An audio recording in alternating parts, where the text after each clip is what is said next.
आप देख रहे हैं लाइव इंडिया हर पल। नमस्कार, आप देख रहे हैं लाइव इंडिया हर पल। मैं हूं आपके साथ रेखा मिश्रा। नीट परीक्षा 2026 पेपर लीक के बाद परीक्षा को रद्द जैसे ही किया गया, उसके बाद से ही अब इस पर राजनीति शुरू हो चुकी है। यानी कि सत्ता पक्ष और विपक्ष इस मुद्दे पर आमने सामने नजर आ रहा है। परीक्षा के पेपर लीक होने के बाद और परीक्षा को रद्द करने के बाद यह मामला जो है वो अब सीबीआई को जांच के लिए सौंप दिया गया है। लेकिन विपक्ष लगातार अब इस मुद्दे पर सरकार को घेरती नजर आ रही है। वहीं राजनीतिक दलों की प्रतिक्रियाएं लगातार इस विषय पर सामने आई है। किसने क्या कहा है वो हम आपको सुनाते हैं। देखिए, पूरे देश के विद्यार्थी जो हैं सड़कों पे हैं। नीट के विद्यार्थी सड़कों पे हैं। वो मांग कर रहे हैं कि सरकार कहाँ है। आज जिन लोगों ने पूरी मेहनत और ईमानदारी से नीट के पेपर की तैयारी की, आज उनके भविष्य को 5-5 हजार 10-10 हजार में जो है व्हाट्सएप पे और टेलीग्राम ग्रुप में जो है बेचा गया है। मैं सरकार से मांग करता हूं कि सरकार जो दोषी हैं उनके खिलाफ कठोर से कठोर कार्रवाई करे और जो भी इसमें शामिल है उनको कड़ी सजा मिले। इस तरीके से अगर पेपर लीक होते रहेंगे, मोदी सरकार और एनटीए पेपर कराने में कामयाब नहीं है। सरकार की कार्यशैली पर यह बड़ा सवाल है और हम लोगों को ये अंदेशा भी है कि इसमें सरकार और प्रशासन के कुछ लोग मिले हुए हैं और उनकी मिली भगत से जो है ये पेपर लीक हुआ है। आप देखिए कि 21 तारीख को, मतलब 1-2 दिन पहले ही पेपर जो है लोगों के व्हाट्सएप ग्रुप पे आ गया। 600 नंबर का पेपर हूबहू आज टेलीग्राम और व्हाट्सएप के ग्रुप में घूम रहा था। सरकार क्या कर रही थी, एजेंसियां क्या कर रही थी, ये एनएसयूआई के कार्यकर्ताओं, नीट के विद्यार्थियों का जो है ये सवाल है सरकार से। सरकार इसकी जवाबदेही देते हुए, धर्मेंद्र प्रधान इसकी जवाबदेही देते हुए, अपना नैतिक जिम्मेदारी समझते हुए इस्तीफा दे। एक के बाद एक एग्जाम के पेपर लीक होते हैं, कई बार हमने देखा है।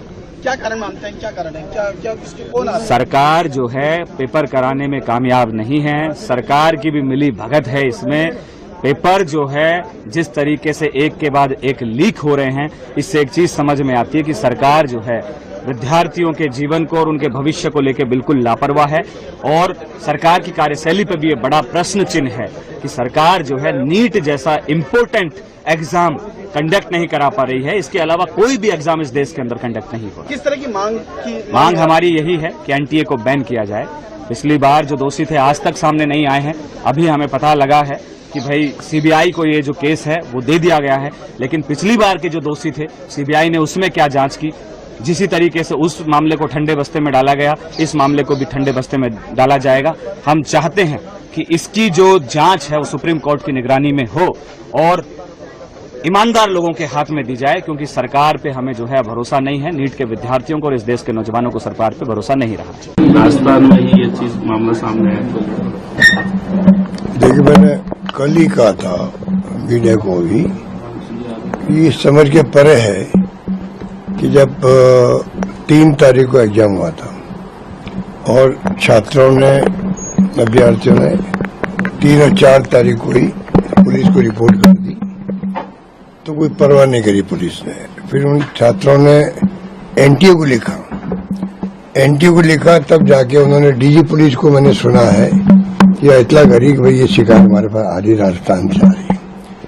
तब केस एसओजी को दिया गया। उन्होंने 20-30 लोगों को अरेस्ट कर लिया।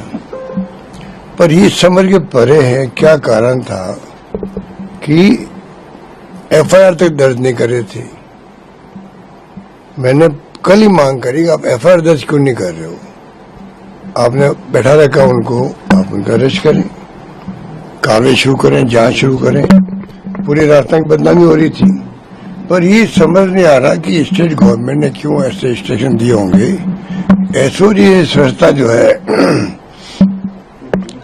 उनके अधिकारियों में समझ पैदा हो गई कि हम कार्रवाई आगे बढ़ाएं नहीं बढ़ाएं। ये खबरें भी आ रही थी एसओजी से भी। ये बहुत ही अनफॉर्चुनेट बात थी। अब सवाल ये कि 2024 में पेपर आउट हुआ, 25 में हुआ और 26 में हो रहा है। 3 साल लगातार एनटीए से पेपर आउट हो रहे हैं। जब तक आप तय में नहीं जाएंगे तो ये आगे भी ऐसी स्थिति बनती जाएगी। पहले भी जो एग्जाम होते हैं राज्यों में, वहां पे भी राजस्थान सहित मैं जहां तक समझता हूँ शायद उसमें यूपी भी है, गुजरात भी है, हो सकता है एक आधे स्टेट में गलत बोल रहा हूँ, मतलब देहरादून का भी रिपोर्ट आई थी बिहार से भी आई थी, कई राज्यों से आती रहती है। तो ये जो पेपर लीक के जो गैंग बन गए हैं अलग अलग राज्यों में और राष्ट्रव्यापी, इससे हमारे जो नौजवान पीढ़ी बहुत दुखी है। तैयारी करते हैं, एग्जाम होते हैं, फिर एग्जाम रद्द करने पड़ते हैं। हमें भी राजस्थान एक आउट हो गया, रद्द करना पड़ा था। तो ये बहुत बड़ी एक समस्या, चुनौती के रूप में हमारे सामने है। भारत सरकार को चाहिए, मैंने पहले अपील की थी, ये जो राष्ट्रीय स्तर पर जो ये ऑर्गेनाइज वे में काम हो रहा है, ऑर्गेनाइज वे में गैंग बनी हुई है, ये पता लगाना चाहिए ये इस समस्या के समाधान के लिए। अब आप आश्चर्य करोगे, अभी ये राजस्थान में एसओजी जांच कर रही है, वो पेपर जो राजस्थान से आउट हो गए जयपुर या सीकर से, जो हम सुन रहे हैं, उसने एफआईआर तो आज भी नहीं करी है, आज की होगी। और बताइए, एनटीए ने बिना एफआईआर दर्ज करे हुए पेपर को कैंसिल कर दिया, रद्द कर दिया। इसका मतलब उनके पास जो खबरें गई है ना छात्रों से जो एग्जाम दिया है, डॉक्यूमेंट्स भेजे हैं, उनसे कन्विंस हो गए, उन्होंने इतना बड़ा एग्जाम 22 लाख छात्र बैठे उसके अंदर, और उन्होंने उसको रद्द कर दिया। इसका मतलब कितना ठोस प्रूफ उनके पास पहुंचे होंगे। जब उनके पास पहुंच चुके हैं, एनटीए के पास पहुंच सकते हैं, नेशनल एजेंसी के पास में, तो राजस्थान गवर्नमेंट के पास एसओजी पास नहीं पहुंचे क्या? तो पता नहीं है क्या बदनामी के डर से, क्योंकि हमें बदनाम कर रहे हैं 2 साल से, पेपर आउट। हम तो स्वीकार करते हैं, पर हमारे ये नहीं भूलना चाहिए कि हमारे वक्त में केस दर्ज होते थे, हमारे वक्त में ही पेपर रद्द होते थे, वापस एग्जाम करवाते थे। पर ये जो इनकी जो अप्रोच है ना, वो नेगेटिव अप्रोच है। पूरे देश की बदनामी, राजस्थान की बदनामी हो रही है, एसओजी की बदनामी हो रही है कि राजस्थान के एसओजी ने क्यों नहीं एफआईआर दर्ज करी, क्यों नहीं उन्होंने रिपोर्ट भेजी बताया पब्लिक को, भाई हमने रिपोर्ट भेजी थी। तो ये सब रहस्य बने हुए हैं। बहुत ही दुखद घटना है ये, जिसमें एनटीए को ये पेपर रद्द करना पड़ा, सीबीआई को जांच देनी पड़ी। मैं उम्मीद करता हूँ अब भी समय है, लॉजिकल कंक्लूजन तक पहुंचे सीबीआई भी, पता लगाए और जहाँ पेपर आउट हो, आर्मी में हो जाते हैं, जुडिशरी में हो जाते हैं, सब संस्था में पेपर आउट हो रहे हैं। तो ये फंड फॉर ऑल हमेशा के लिए प्रॉब्लम हल होनी चाहिए, मेरा मानना है। मेरी रुचि उसके अंदर है कि सरकार किसी पार्टी की हो, पेपर आउट होना बहुत बड़ी घटना होती है। तो मैं समझता हूं कि उसके लिए किस प्रकार से हमेशा के लिए बीमारी समाप्त हो। बेरोजगारी बहुत ज्यादा है, लोग कहते हैं बेरोजगार लोग क्या करें, ये धंधा पकड़ लिया, धंधा शुरू कर दिया इन लोगों ने। बड़े बड़े नेता उसमें कई बार शामिल होते हैं, ऐसे नाम भी आते हैं। तो ये मैं समझता हूँ इन बातों में बहुत गंभीरता से लेना चाहिए सरकार। अब सरकार, भारत सरकार तो क्या है, देखिए आज जो नीट का जो पेपर रद्द हुआ है, ये इसकी शिकायतें राजस्थान के अंदर आई, यहाँ की पुलिस के पास आई, लेकिन इन लोगों ने नेगलेक्ट किया और यहाँ पे कोई मुकदमा ही दर्ज नहीं किया। इतना जब ये मामला उठा, मीडिया और सोशल मीडिया में आया, उसके बाद जो है आज इस परीक्षा को रद्द किया गया और सीबीआई से इसकी जांच के आदेश किए गए। तो सबसे पहले तो मैं पूछना चाहता हूँ, राजस्थान पुलिस ने अब तक इसमें एफआईआर दर्ज क्यों नहीं की, इसको पेपर लीक क्यों नहीं माना, इसका जवाब पहले तो ये दीजिए। दूसरा ये है कि इसकी जो जांच सीबीआई से करा रहे हैं, इसकी जांच जो है जुडिशरी की देखरेख के अंदर होनी चाहिए, क्योंकि आज सीबीआई पे और ईडी पे देश की जनता को विश्वास नहीं रहा। और बार बार जिस प्रकार से पेपर लीक होते हैं, बच्चे मेहनत करते हैं, उनके सपने हैं, 1 मिनट में टूट जाते हैं। किस प्रकार से माता पिता उनको पढ़ाते हैं, उनकी तैयारी कराते हैं, और वो सब एकदम खत्म हो जाती है। तो ये जो पेपर माफिया है, ये पूरा जो है इसका मैं समझता हूँ पूरे देश के अंदर नेटवर्क है। इस पे बड़ी कार्रवाई होने की जरूरत है, ताकि इस प्रकार की बातों पे भविष्य में रोक लगे। भारत सरकार का जो कानून है, वो राजस्थान सरकार के कानून से 10% पे ही है, उसको और सख्त करने की जरूरत है। सख्त कानून बने ताकि इस प्रकार की पेपर लीक की घटनाओं पे रोक लगे। पिछले कई वर्षों से हम ये बात सुन रहे हैं कि जो प्री मेडिकल का टेस्ट होता है, जिसको अब नीट कहा जाता है, जो एमबीबीएस करने का जो एंट्रेंस एग्जाम होता है, जिसमें करीब 24-25 लाख युवा हिस्सा लेते हैं, वो पेपर लीक हो रहा है। वो पेपर लीक करने वाले गिरोहों के ऊपर क्या सजाएं दी जाती हैं, वो मैंने कभी अखबारों में नहीं पढ़ा। उसके ऊपर कभी भारतीय जनता पार्टी ने प्रेस कॉन्फ्रेंस करके नहीं बताया कि साहब हमने उनके ऊपर पीएमएलए लगा दिया और वो 6 साल से जेल में बंद है, हमें नहीं पता। उनको किन अधिकारियों या राजनेताओं का संरक्षण मिला जो उन तक पेपर पहुंचा, इस चेन के बारे में कभी खुलासा नहीं हुआ। किसकी कॉन्स्पिरेसी है, वो कौन गिरोह चला रहा है, किससे साठगांठ है, इसके बारे में कभी चर्चा जो है हमने किसी अखबार या मीडिया में नहीं सुनी। इससे लगता है कि सरकार के संरक्षण में इस तरीके की कुरीतियां जो हैं पल रही हैं।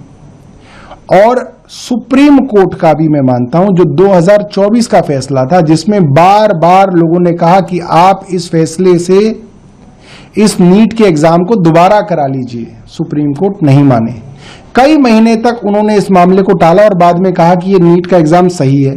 जबकि ये साबित हो गया कि लीक हो गया, तो क्या हुआ, जिन लोगों ने पेपर खरीदा, उसके पैसे दिए, वो आज हो सकता है एमबीबीएस के 3rd ईयर में पहुंच गए, तो उनका तो काम सफल हो गया। जिसने पैसे देके पेपर खरीदा, जिसने बेईमानी करी, भ्रष्टाचार किया, उसको डॉक्टरी में एडमिशन मिल गया और एक गलत मैसेज गया पूरे देश में कि साहब लीक पकड़ा भी जाएगा तो जिसने खरीदा और जिसने बेचा उसके तो पैसे बन गए और उसकी डॉक्टरी की सीट बन गई। तो वो एक गलत जो है फैसला था। सरकार का संरक्षण है। देखिए, पेपर कोई गिरोह तो बनाता नहीं है, पेपर तो सरकार बनाती है, सरकार के अफसरों के अंतर्गत जो होता है। अब सरकार के अफसरों से ये पेपर उन गिरोहों तक कैसे पहुंच रहा है, इसका खुलासा सरकार ने अब तक नहीं किया। पता नहीं कितनी जांच हो चुकी है भाई, 17 में कैसे हुआ, 16 में कैसे हुआ, 24 में कैसे हुआ, क्यों नहीं बताती सरकार? किन लोगों के तार जुड़े हुए थे, क्यों नहीं बताती सरकार? इसका मतलब सरकार छिपाती है। इसकी जिस तरीके से गहन जांच होनी चाहिए वो नहीं करवाती है। क्यों नहीं करवाती? क्योंकि इनके अपने लोग फंस जाएंगे। देखो, नीट की परीक्षा, सरकार की संवेदनशीलता देखो आप, how much sensitive the government, कि जैसे ही तथ्य आए कि पेपर लीक हुआ है, 320 क्वेश्चन में से 120 क्वेश्चन ऐसे जो हूबहू प्रश्न पत्र के हैं, तो सरकार ने तुरंत परीक्षा भी रद्द कर दी और सीबीआई जांच के आदेश दिए। अब फिर जो भी कोई दोषी है, चाहे वो केरल का हो चाहे सीकर का हो, अब नहीं बच पाएगा। और जो विपक्षी बयान दे रहे हैं कि सरकार प्रकरण को दबाना चाहती है, जो दबाना है, जब सीबीआई की जांच हो गई तुरंत परीक्षा रद्द हो गई और शीघ्र ही तिथि बताने वाले दोबारा परीक्षा की। सरकार मतलब विपक्ष के लिए, हाँ, विपक्ष कह रहा है। देखो, विपक्ष ने तो, गहलोत साहब ये दूसरे जो बयान दे रहे हैं इनके, तो मैं आप सब गवाही हो कि 18 में से 17 पेपर लीक हुए थे और पेपर लीक में एक में तो एफआईआर दर्ज कराने के लिए मैं खुद थाने पे 3 दिन तक बैठा रहा, दर्ज नहीं की, उल्टा मेरे को गिरफ्तार करके ले गए।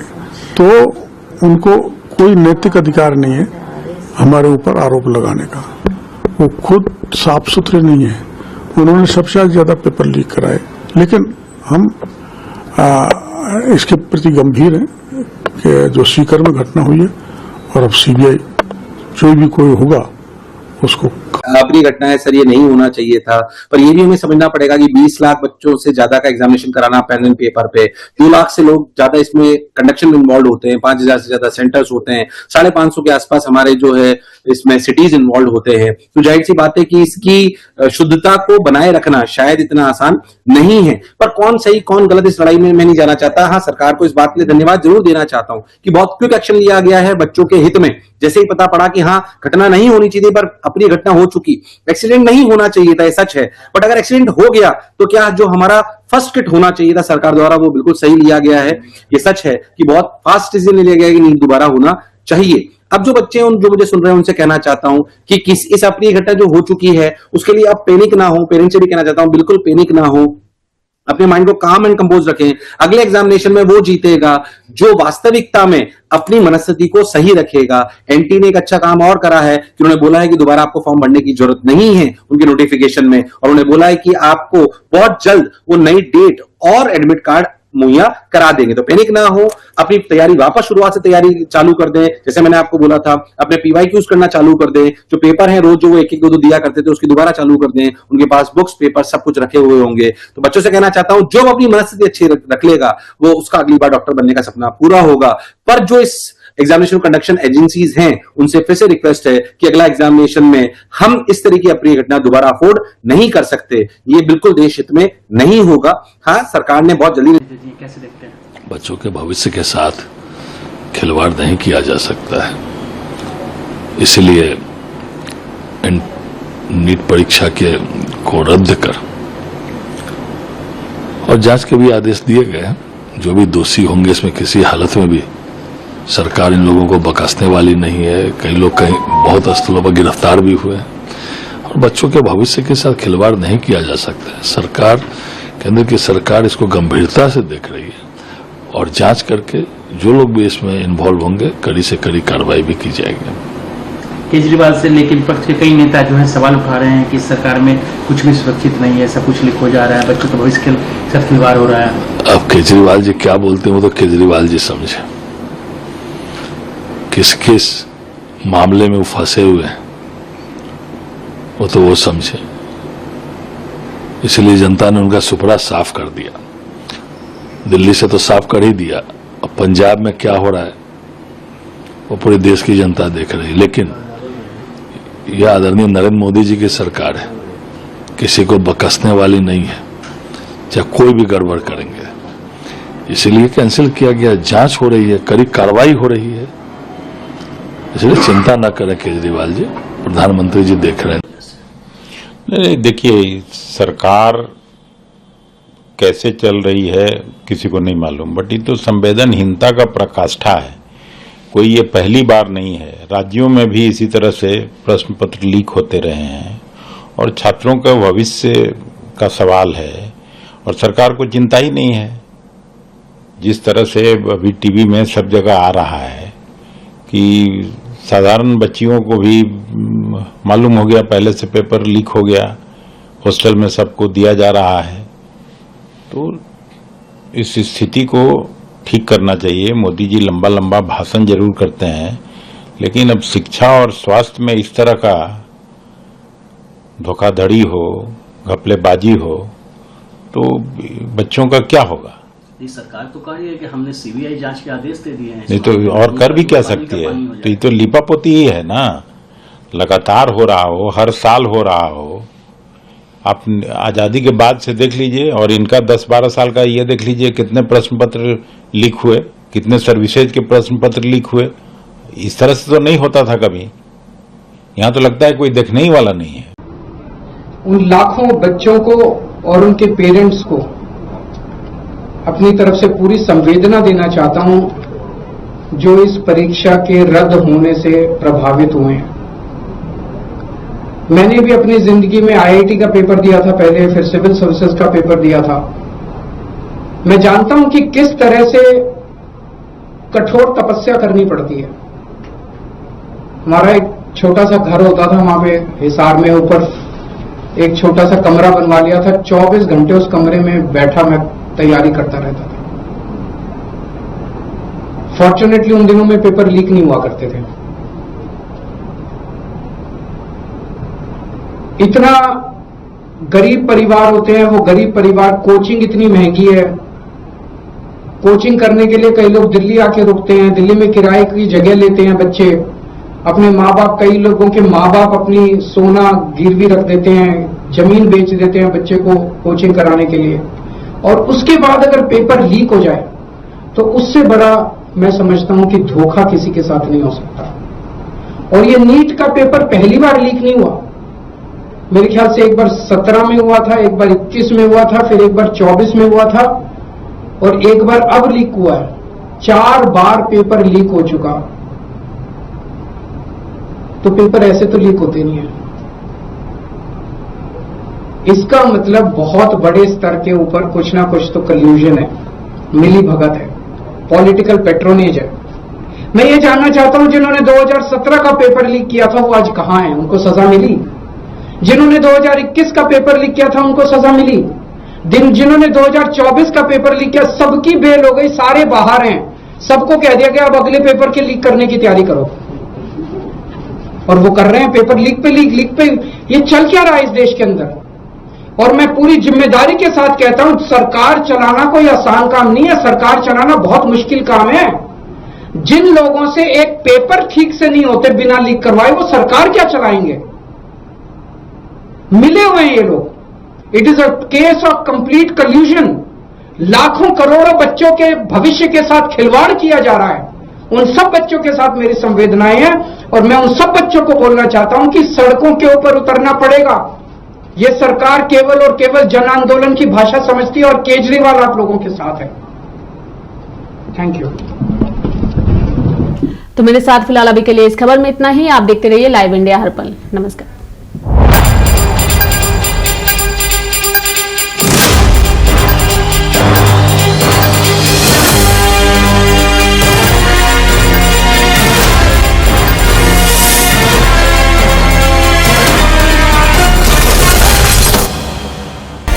आप देख रहे हैं लाइव इंडिया हर पल।